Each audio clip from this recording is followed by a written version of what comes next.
La vuelta a los lugares comunes, de Yolanda Oriamuno. Observando con sentido crítico los desafueros habituales a casi todas las manifestaciones artísticas, se llega a la conclusión de que todo impulso, todo dar a proyectarse sobre el exterior, que no otra es la interpretación correcta del arte, sigue la siguiente trayectoria. El impulso parte de un eje único y personalísimo hacia el objeto de estudio, ejecutando a su alrededor una ruta circular y, en la mayor o menor longitud del diámetro hipotético entre el punto de origen de la acción y la circunferencia que señala su alcance, está la magnitud de la obra realizada. Hay un límite preciso en relación a la personalidad del individuo actuante, rebasado, el cual todo movimiento más es desbarre o desequilibrio mental. En el tipo mediocre, toda acción, para que no sea locura, ha de estar estrechamente ceñida a su eje. Los convencionalismos, las costumbres, los conceptos establecidos y manoseados hasta el extremo de su uso llegan a ser tan familiares como el acto de andar o de tenderse, constituyen para el hombre corriente el máximo de su diámetro de acción. Cuando por circunstancias especiales los hechos de ese individuo abarcan un espacio mayor, su movimiento es calificado automáticamente de pasión, locura, aberración, es decir, no fue intrínsecamente él quien procedió en tal o cual forma, sino otros factores que lo actuaron en su lugar. O, lo que es lo mismo, su propia responsabilidad moral o mental no alcanzó a cubrir el diámetro de su acción.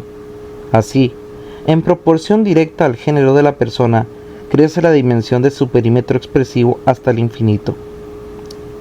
En el caso del hombre de talento o de genio, aumenta considerablemente para estos el espacio entre la circunferencia de sus posibilidades y su eje vital, o se prolonga la línea que puede cubrir con su responsabilidad. Entre más grande es el individuo, tanto más alejada está su obra del centro vital común a todas las personas, del cual ha salido proyectándose hacia afuera.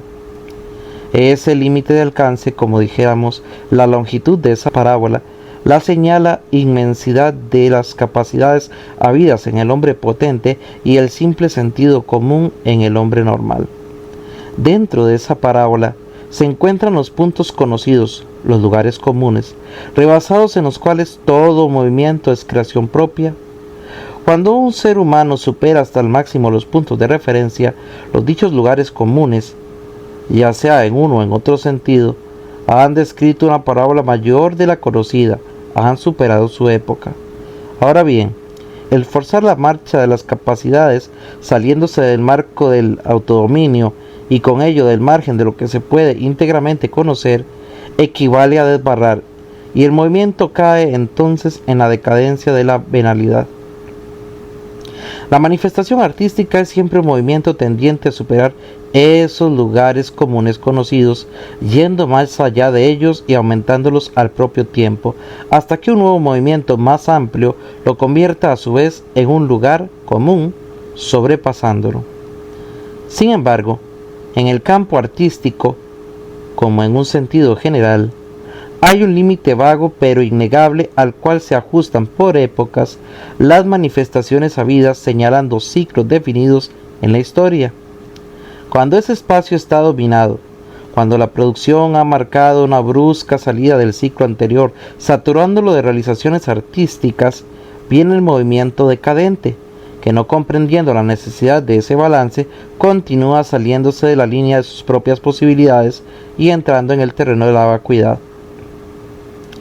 Parece ser que en estos momentos, habiendo llegado para nuestra época una etapa de impregnación y presentándose frecuentemente el fenómeno anotado de la banalidad artística, se impone un reajuste, una vuelta a los lugares comunes. En este proceso, que por lo general se produce automáticamente en dichos campos en una periódicamente savia, veamos cómo.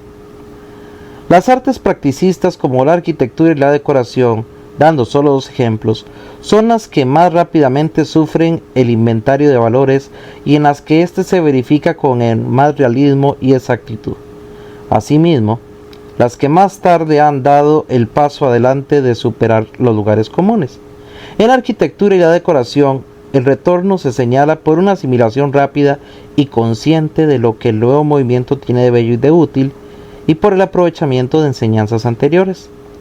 Tan flexibles son para volver sobre los pasos como asequibles en un principio a todas las tendencias, sean estas buenas o malas, sin realizar, sino más tarde, la debida selección.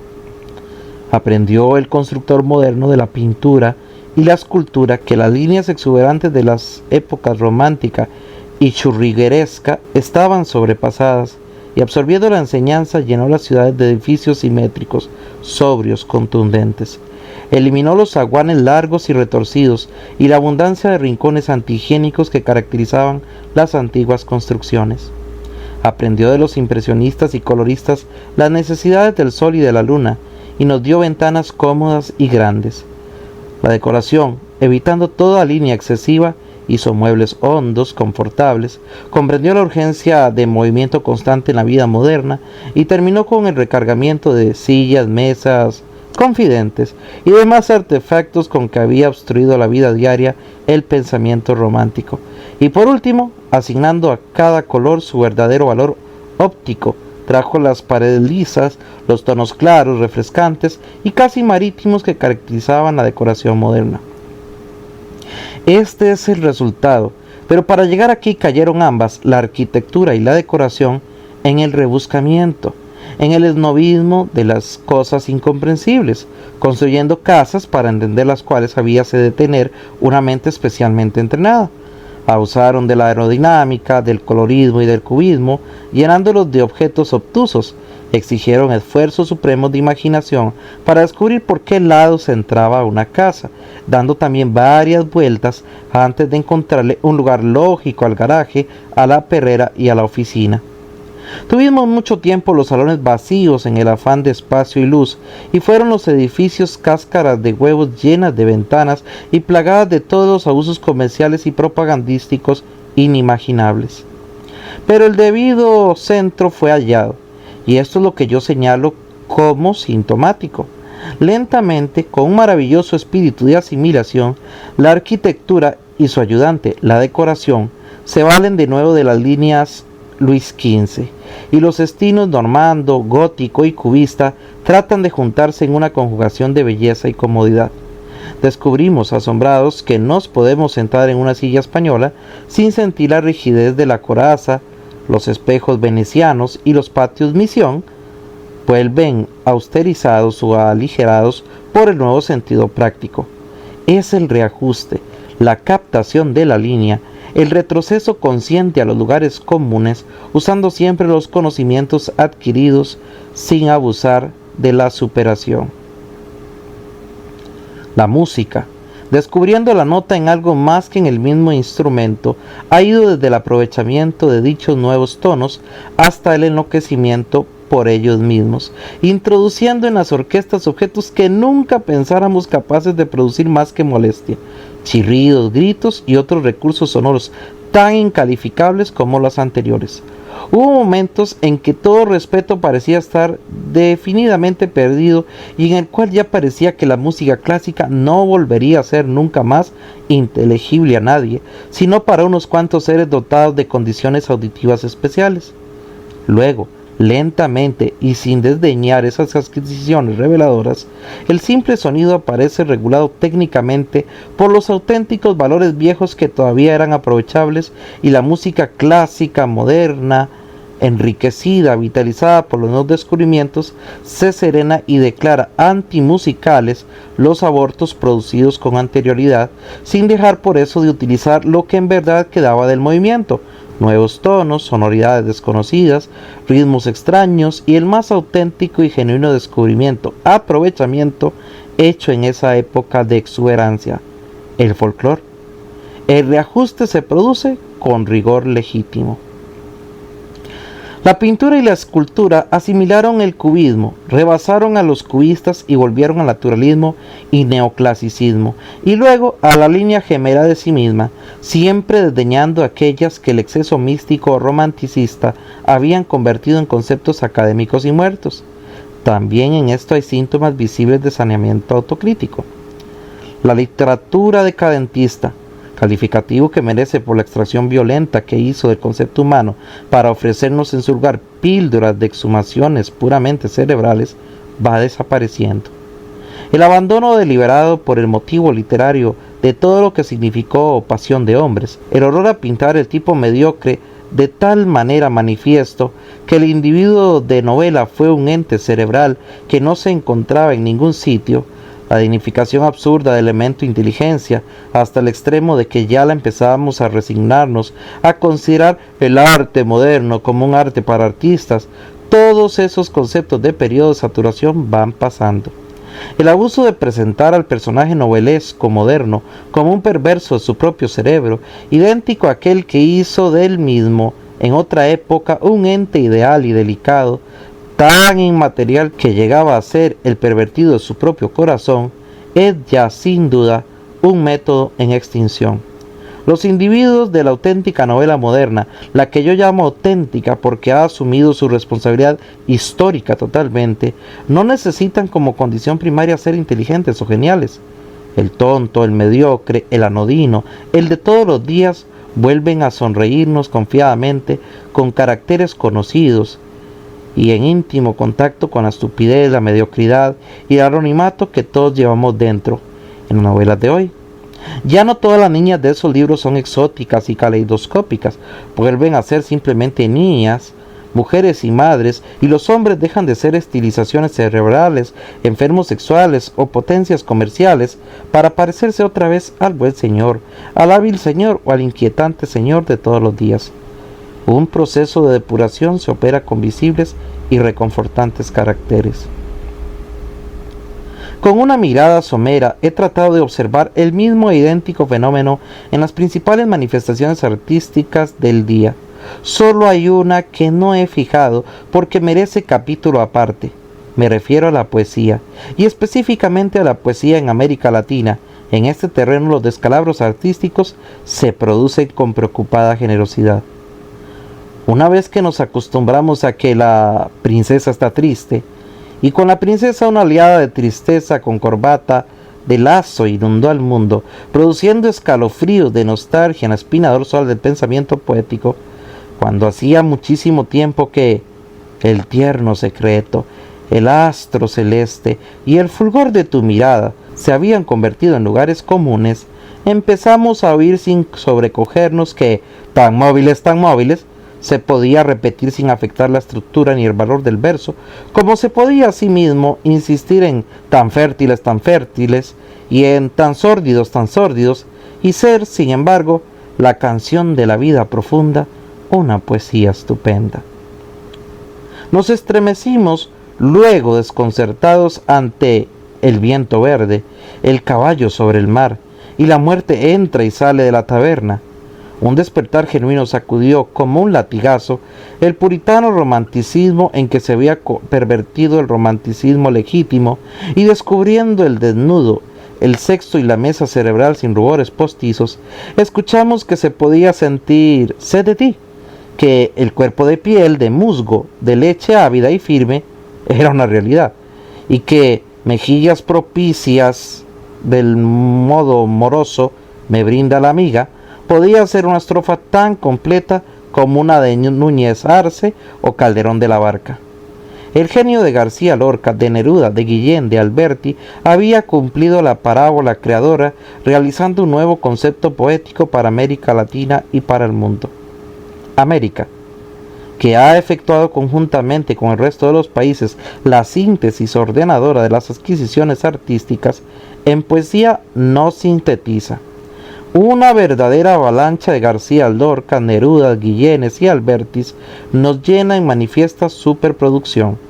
Plenamente saturados con tales adquisiciones, consagrados los nuevos poetas, aceptada su terminología, cumplida la parábola creadora, América, sobria en otros campos, se descalabra majestuosamente en poesía, y todos los días, en todos los tiempos de imprenta y en cada una de las revistas o periódicos de habla latina en el continente, Otro y otro poeta o poetisa cree haber descubierto la auténtica musa americana y efectúa un sacrosanto matrimonio con la sagrada novedad tantas veces violada, vejada y vuelta a vejar, convencido de haberla encontrado en perfecto estado de virginidad. Se pierden las esperanzas de volver a escuchar la frase simple como un anillo al decir de Neruda, y hoy, sin recurso, el mar no se llama mar, es un cielo de aguas, la mañana clara es un trozo de goma arábica, la noche una campana de ruidos, los países han de ser un país sin mapa, y algún sitio memorable solamente puede encontrarse aquí donde el sapo se tragó a la mariposa. Como si esto fuera poco, se descubren también nuevas fórmulas que son usadas hasta el cansancio, sin la más remota posibilidad de abandono. Cuando estuvimos anegados de comparaciones exactas, que cuadraban el objeto con la forma sin dejar resquicio, cuando ya las montaduras para los pensamientos del poeta estuvieron casi agotadas, entonces se inventó una salida mágica que permitía márgenes muy amplios para la falta de imaginación del autor. Se ideó el cómo. Ya ninguna cosa es como es, sino es como. Cualquier otra cosa que tenga con el original alguna remota semejanza. Negros de mejillas como ciruelas, los mulos de él como caoba sudando fuerza. Y ni los pobres verbos se han salvado de esta vaguedad lingüística. Se siente como deseos, se hace como impulso, se oye como y se come como. Es sencillamente abrumador. Repito que América demanda una higienización poética. Hay necesidad inmediata de volver en este terreno a los lugares comunes, que hoy por hoy y en tales circunstancias resultan salvadores.